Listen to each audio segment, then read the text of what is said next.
Is everybody in? Is everybody in? The show is about to begin.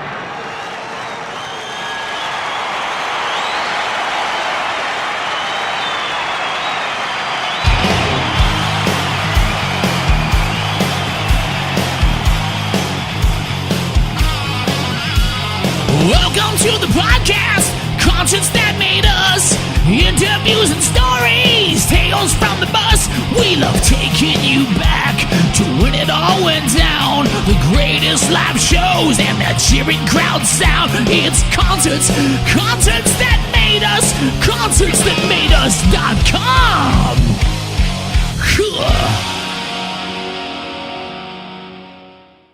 Matt and Andrew, you're very welcome to Concerts That Made Us.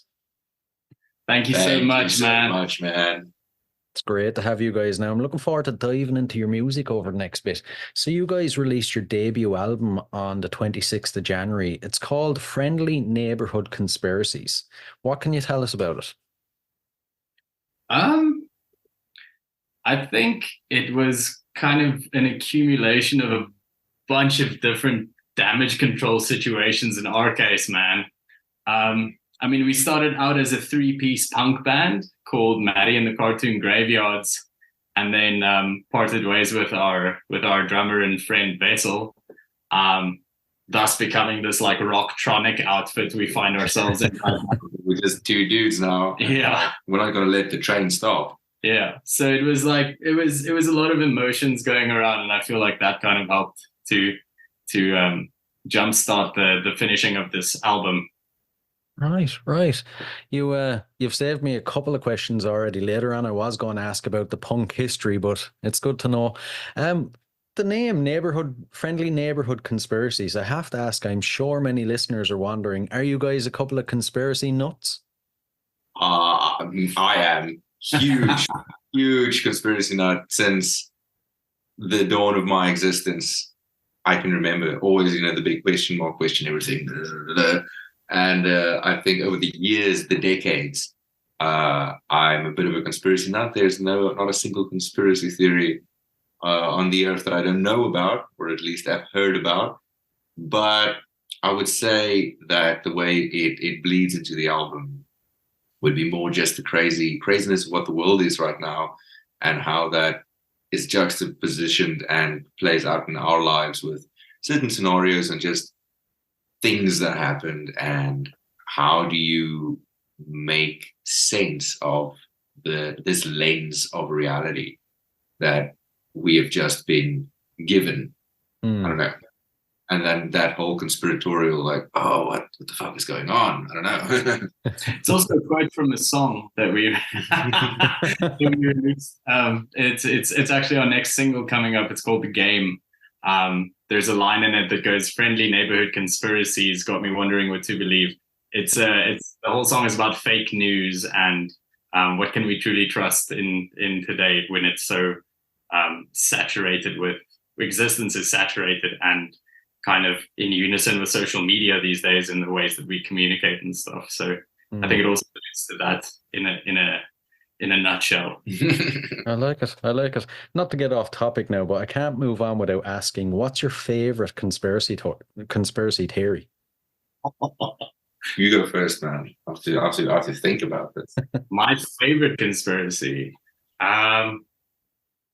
man, I've always been more interested in the cryptozoological side of things. So I'm into my ghosts and monsters, and the fact that specifically the American government has covered up so much alien activity on the planet. It's a good one. So yeah, that's my one. I'm aliens and monsters and ghosts, man. I like it. That's good. I don't know. I would say not that I'm a believer at all in any of the following conspiracy theories. It's good to just touch base on what is in the zeitgeist of the conspiracy world. But the one that's really, really, really quite interesting is space is fake. There's an ice wall around the world, and we're all controlled by lizards. You know, that whole nutshell one. That's a tangent. You know, if you're keen for a good night of YouTube algorithm, what? then you just go into that realm, and then you'll be a changed human. Not saying that one believe in it, but good perspective. Like, this is pretty much music as well, just psychobabble, man. You do not want us in an Irish bar just sipping whiskey the whole time. In any bar, they'll just by 4 o'clock just go. Sounds like it'd be an interesting night, though. Interesting conversation. Yeah, we should organize it, man. Yeah, definitely. We'll hit you up, dude. Yeah, you'll either come over here, sure, to a real Irish bar, or I'll head over to South Africa, and I'm sure there's Irish bars there. Oh yeah, man. There's all sorts of bars this side. Good to hear. So back to the album then. How did you approach the recording and the production? I'll take the start of this one. Yeah.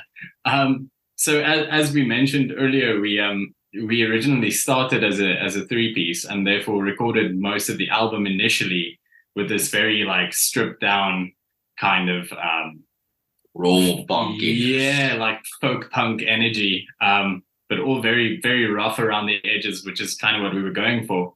And then with the change in lineup, we were kind of forced into a spot where either we could try replace our drummer and best friend, who had become like part of our family and still is, or we could lean into the fact that we did now not have a drummer.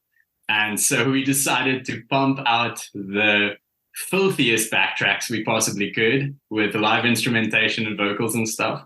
I think that process kind of opened us up to, whereas we were kind of defined in sound, now we could explore something like a soundscape of different influences, and every song on the album is essentially a journey of its own. But that's to thank for our great producer Joe Ellis, who did some black magic. No, definitely, because that's I think why we stuck to this term rock-tronica, because it's predominantly rock songs. You know, it follows that structure of a rock or a punk song. But now we added this entire, I don't know, kick, hi-hat, backing support, but with any element that we can think of that would alleviate the song. And we also play live instrumentation in a live show. And now this is also something so new for us, because we've been making music for years, but you always stick to the bass, drums, guitar. It works, man. It works. It's great. So now, for the first time, we were in a position where, like, shit, now we have to go on stage. There's no drummer. There's 2 dudes. We have to sell it to the audience that there is no drummer. By song 2 or 3, you should completely forget it. And you're so involved in what am I looking at on stage. So it forced us to go into this theatrical space as well. Yeah, we move a lot, man. Like he's gotten himself into some medical drama because of the way we go on. I like my headbang. My headbang a lot. You dislocate your neck, dude. Like, you gotta sell it, man, because there's no drama. But it's still fucking loud, like face melting. So now it's only 2 dudes doing that, and it can get weird if you're not like leveling the music at the same time as a performer. And I think that placed us in a very fun position where we didn't even know that was going to be the case till the first show. Yeah. Because I think we could practice a day before our first show, where we looked at each other in the eye like, okay, cool. This is not we're gonna go with the ears and like, let's go. Yeah. Play a set. And then when we first got on stage and we actually did it, we just both matched that we have to be as loud as the music right now and sell it for 45 minutes, which it's always there in a normal band setting, but now it's like, wow, consciously, let's go. And that makes it a lot of fun. Yeah. It sounds it. It sounds it. But the only thing I'm thinking is, when you add elements like that into a live show, it kind of raises the risk of technical difficulties. Dude, yes. That is a great observation, Brian. We have had our fair share of technical nightmares. However, you rise out of the occasion every time. Like a phoenix. Like a fucking phoenix. Good to hear. Yeah, but particularly with our in-ear monitoring setup, that's what we've had most fleet with at live shows so far. I mean, because we play with a click track, which we knew neither of us really did before this project. So we were just raw dogging it the whole time for 10 years, man. And now the first time. Yeah, there's this cowbell that goes off in our one ear. And many of the times, I think it's my specific in-ear monitoring rig model or something that messes with sound engineers, but they just hate me. So we played many shows where only one of us had the in-ear monitors going, and we just purely look at each other and kind of keep fingers. It's crazy. That is the definition of raw dogging a show. Raw dog. One dude has in-ears, one dude has click, and you go with the eyes, man. It's just okay, go. And then you just feel it. Needless to say, we're a lot closer than we intend to be. Oh man. And the album, when you complete a body of work like that, how do you look back on it in your mind? That's a good question. I think a lot of the times when you create an album or do music or a song, a single, whatever, it's for a lot of other people, it's like going to the psychologist or having this cathartic thing happen in your life, the soul journey, or whatever you might associate to that concept of the hero's journey, achieving cathartic release, going up to the next horizon or whatever. And I think it's the same for an album, that you build it, craft it, cry with it, the phoenix birth out of it, everything you might associate to that. And then eventually you release it, and then it's that kill your darlings things. It's it's gone. It's now out there. It lives, whatever it meant to me or to the space or to everything. It's done, and now you can kind of move on to the next thing. And I think that's the most exciting thing is the next horizon, the next thing.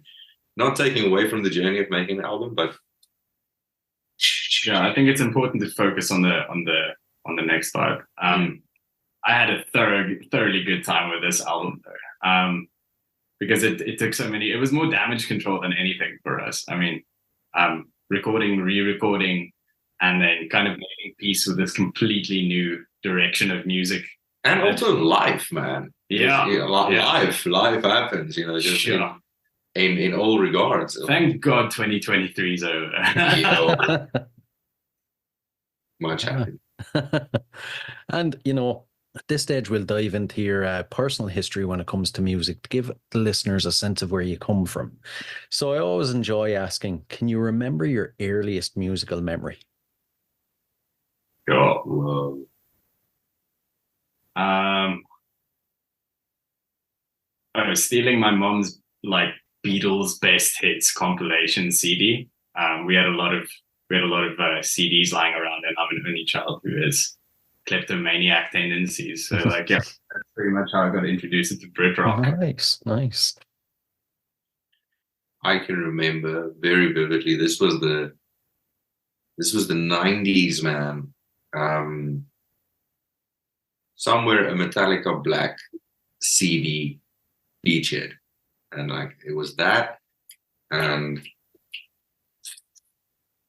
I think a Green Day CD or something. But I remember the Metallica Black one. And then I would say the earliest music memory that I have still is, I think my father played acoustic guitar for me way back now. I was 2 or 3 years old, and from that moment, it was kind of the thing that just stuck. But I think I picked up my first guitar when I was 15 or 16, and And then from there onwards, the journey hasn't ended yet. How do you think your local music scene has impacted your sound? Woo, dude, loaded question. I personally think that like there is an entire realm and like alternative scene that most people will never get to experience. Specifically in the South African music scene, like if you do like the more like punky, heavier rock and psych rock scene, there's such an active market going on like under everybody's noses in Cape Town. We've got amazing bands that we have the pleasure of calling our friends, like We Kill Cowboys and Albert Frost, Willem Valsay. We've got so many like acts that kind of slide under the radar of what they actually play on radio. So I think actively the way we went at it was to kind of create community around our band, which is what I feel the general consensus is for the underground Cape Town scene right now. Where oh man, I've completely lost track. Where was I going with this, man? Oh yeah, trying to actively become part of the scene had a huge effect on me personally, because you're exposed to like the very best, even though they might not be the biggest like radio hit or anything. Like the caliber of acts that we are exposed to at just a normal Thursday night gig in Cape Town is phenomenal. So I think there's that constant feeling of you have to be on your toes and you have to like bring it to the next show. Otherwise you kind of lack impact. Yeah, you're only as good as your last show, man. So yeah, for sure. Yeah.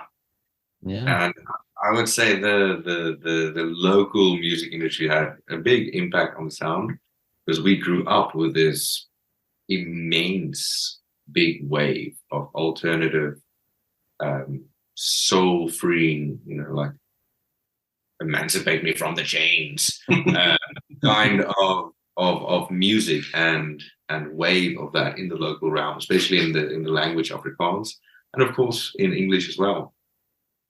How that shaped the foreground and the general landscape of the alternative music industry was, dude, massive, tremendous, from festivals and just a lot of international acts coming down, like a really good push for a lot of years. Of course, COVID happened and a lot of other things. It's South Africa. So, TIA, bro, this is Africa. Anything goes. You don't know 6 weeks, but that's what also makes it exciting. I think when you mix that and you mix what's generally the sound in the current alternative industry, and you try and do something that no one has ever done before, you get up what we try to invent. It's just like have electronic music, but solid electronic elements and everything, and mix that with like that raw dog energy of just rock and roll, and have a structure to it, so that people can actually vibe and join the party, and make it so that like the average person and the music aficionado can go, oh, that was nice. I thoroughly enjoyed it. But we just want to make people dance, man. No, man. Just let me dance. Dance. I like it. And it's called Concerts That Made Us. So I have to ask, as a concert goer, what shows do you think have made you? Us attending shows? Yeah. Oh, I got a lot, dude. Like, so much from live. Seeing Biffy Clyro live, Metallica. Oh, so jealous of Biffy, man. Oh, he knows it's a sore spot. Oh. Trivium, Rammstein, a lot of metal acts. I would say that that was amazing to see that live and to see the musicianship behind it. That was beautiful. That was definitely something that changed my perspective versus, for example, an artist that would travel with a backtrack or of a more electronic DJ setting. So not that there's a problem with that at all, but at that time, many years ago, just seeing the big guns pull out all the stops at a live show really makes you understand what the caliber is on how those dudes operate and how you have to operate to be on the international stage, which I think is eventually our end goal. I think we saw from the first show we played, immediately was just like, bruh, this is an international product. Like we just not have to toot our own horn. Not at all, but like our mission statement number one, numero uno, is getting ourselves over to just any international scene and just playing the circuit and just go. The UK scene is specifically like I feel like that's the direction we're kind of heading in, because if you take something like the 1975, but we're louder. But like in the same, but like at a festival in the UK, you'd have like something like the 1975 were fucking amazing. Sorry, very amazing live. And then on the same night, you'd have like Franz Ferdinand or Biffy or a little bit of Royal Blood. Yeah, exactly. Like I feel like that's end goal, man. Like the UK has the most diverse kind of. It's so integrated into your society, whereas I feel like South Africa is in the process of getting there.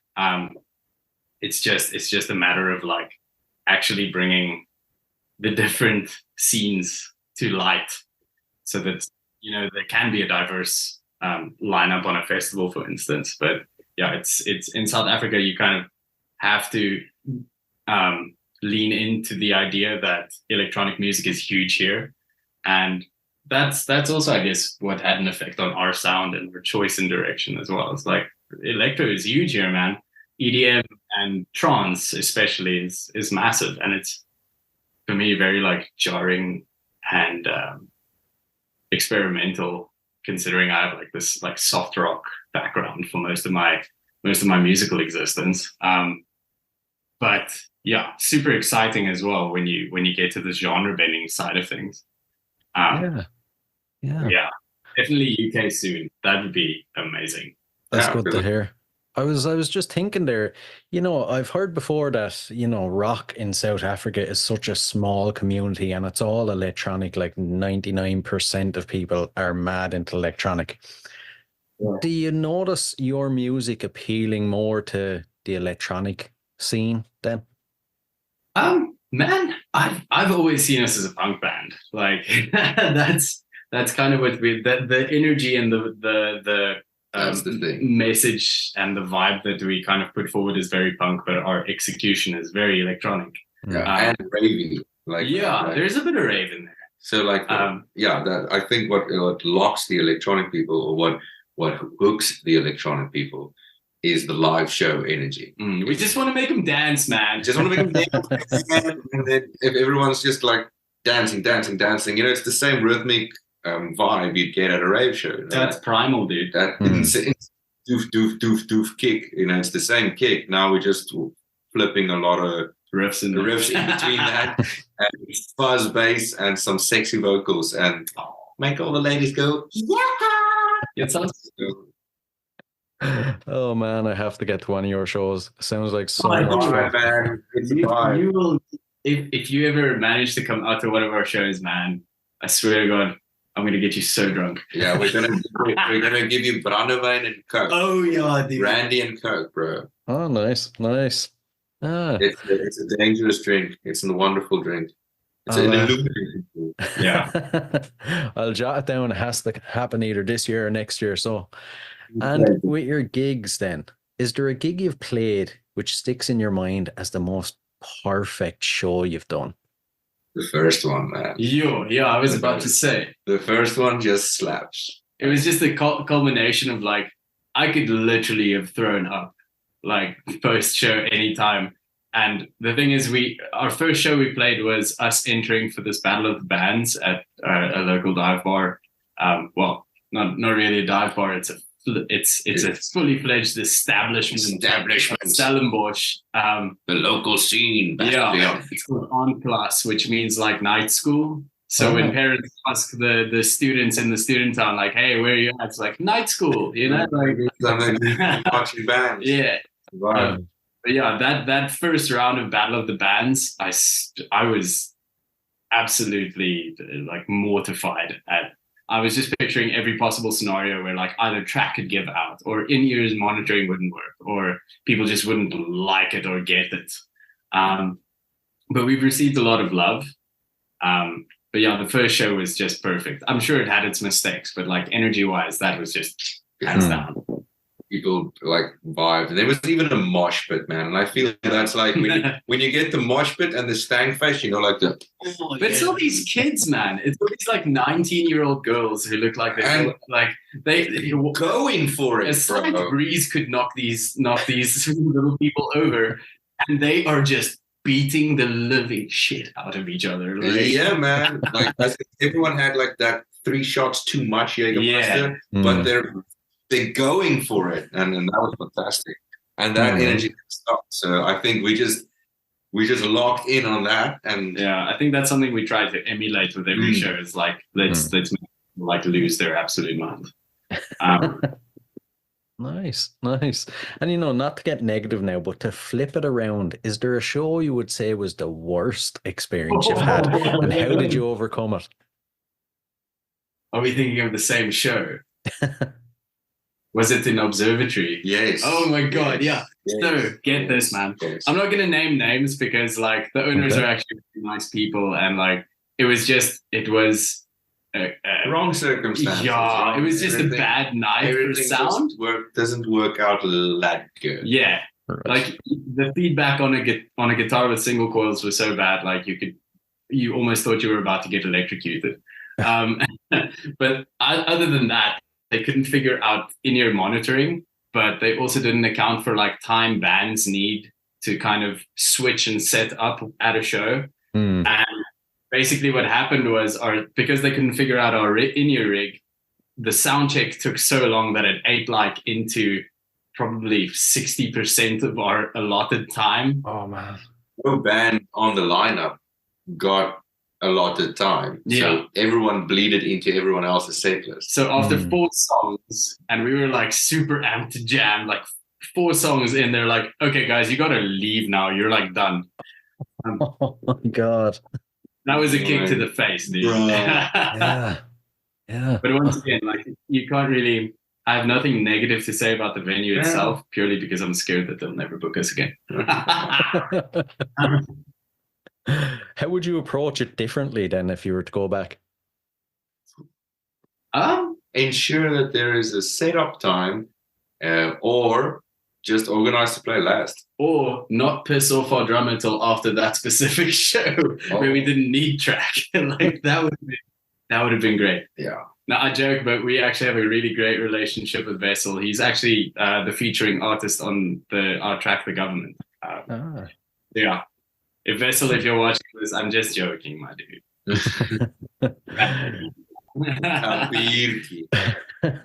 And you know, when it comes to sorry, we're really excited for the year. Like I think our biggest mission is to get abroad somehow, because we're just 2 dudes. We're just gonna get on the airplane and go Europe.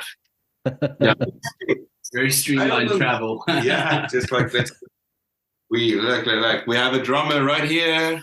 Let's go. Don't give away our band secrets, man. Yeah, you're supposed to keep that stuff to yourselves.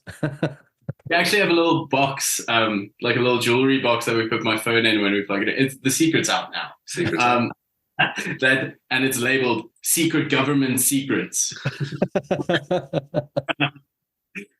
Yeah. No, oh man.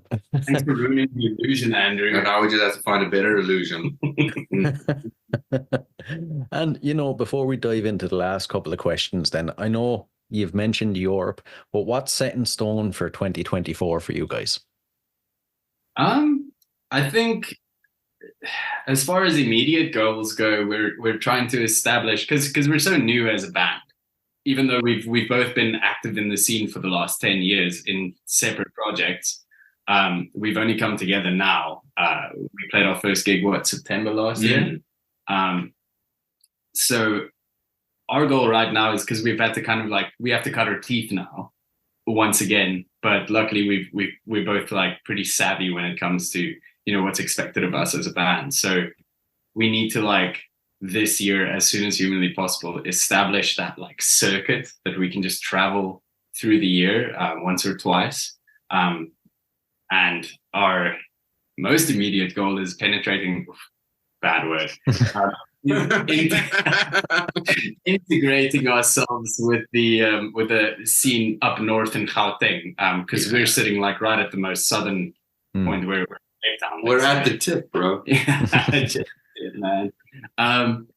But yeah, so integrating ourselves like up north would be our most immediate goal, I feel. And the music scene up there is now very like metal dominated, indie dominated, which is super interesting and something that I would like to kind of immerse myself in as well. And then see what the fuck do they think about rock-tronica. Yeah. We hope you don't hate this. Conscious. Hopefully they enjoy it. I'm sure they will. Thanks, man. Yesy. And the last couple of questions. So I always finish out with a couple of random fun music questions. I'm intrigued to see your answers now. So if you could see any artist from history in concert for one night only, who would it be? From history. So they don't perform anymore? They could be living or dead. Could be someone you maybe missed in concert. It's the game song. Ooh, that's a goodie. That's a goodie. Because they don't exist. Is that your locked answer? Vietnam, I don't know. Oh man. Oof. I would probably like right off the bat, while Andrew's deciding and having an existential crisis. I would probably say Biffy, man. Like I am absolutely obsessed with them. So they're my living one. My dead one, for sure, Nirvana, man. Kurt Cobain. With that. He had the biggest impact on me in high school, I think. So like, oh shoot, but there's Gaslight Anthem. There's Gaslight Anthem, dude. Oh wow. My living one is definitely a Gaslight Anthem. I'd like to see that. Completely forgot about Fallon, man. And a band that's inactive, they don't play live anymore, but I would wish I could have seen them. I think would have been Him. Like you just see it. You know, like grew up with a lot of that.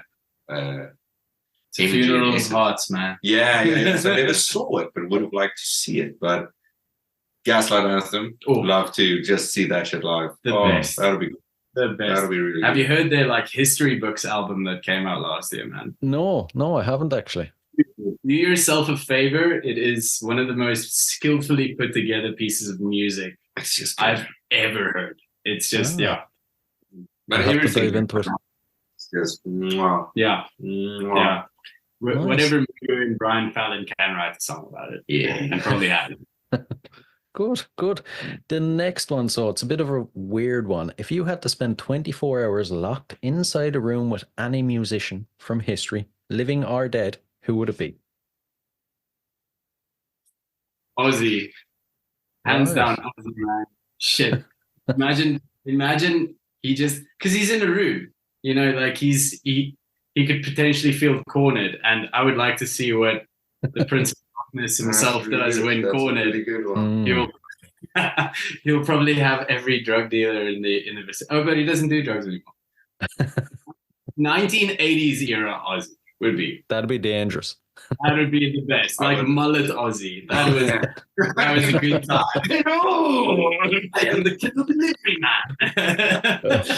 man. That's such a good question, though. Yeah, what's yours? I'm thinking of someone that'd be funny. Because what if they turn out to be such a dick? I don't know, because what are we going to do? We're going to sit and look at each other. We're not going to sit and practice. We're not going to sit and like do drums. We're just going to have a look and have a laugh. So maybe like Seth MacFarlane. Maybe you can keep whatever's in your pockets. You know, that could change the game completely. Yeah. I would choose Seth MacFarlane because he can sing, but he's also funny as fuck. So that is niche, dude. Very niche. Really thinking outside the box now. I'll just sit right there and be like, I know what you're saying. I don't know. Oh man, first time he's ever been mentioned on the podcast as well. Good one. The final one. So, what album is your go-to album?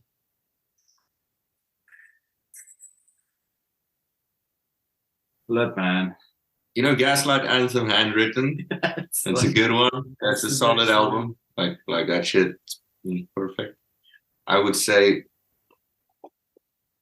that and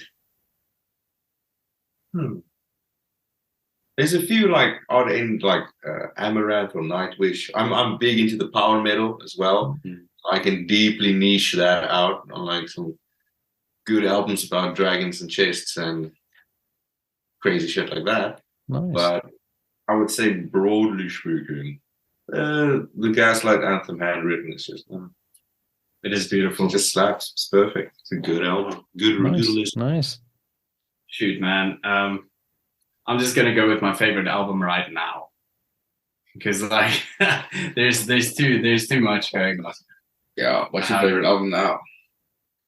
Favorite album right now has to be, man, it's Amel and the Sniffers at the moment, or Emil. I'm not really sure how to say that. It's this like punk outfit from Australia. They're amazing. The lead singer's got like, oh no, dude, wait, scratch it. Anything but Viagra Boys, man. No, yeah. Sorry, Amy Taylor just reminded me that she did a song with Viagra Boys, and Viagra Boys is just the best. They have this live session called the Shrimp Sessions. Nice. Absolutely beautiful. Most of it's like improvisational, like jam rock punk vibes. But they're like a Swedish band, but super left. Super, super dope, man. Yeah, love Viagra Boys. Sounds interesting. I'll have to check them out. Listen, We're guys, really it's music. Yeah, we also listen to Fire Saga. Yeah, Like Will Ferrell in it. And the Eurovision soundtrack. That's how every show. We Double Trouble, man. yeah. Yeah.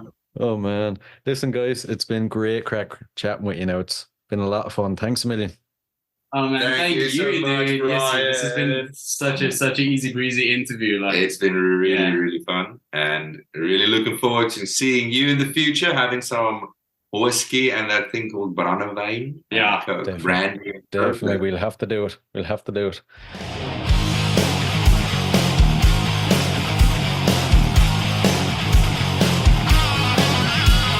Welcome to the podcast, conscience that made us. Interviews and stories, tales from the bus. We love taking you back to when it all went down. The greatest live shows and the cheering crowd sound. It's concerts that made us, concerts that made us.com.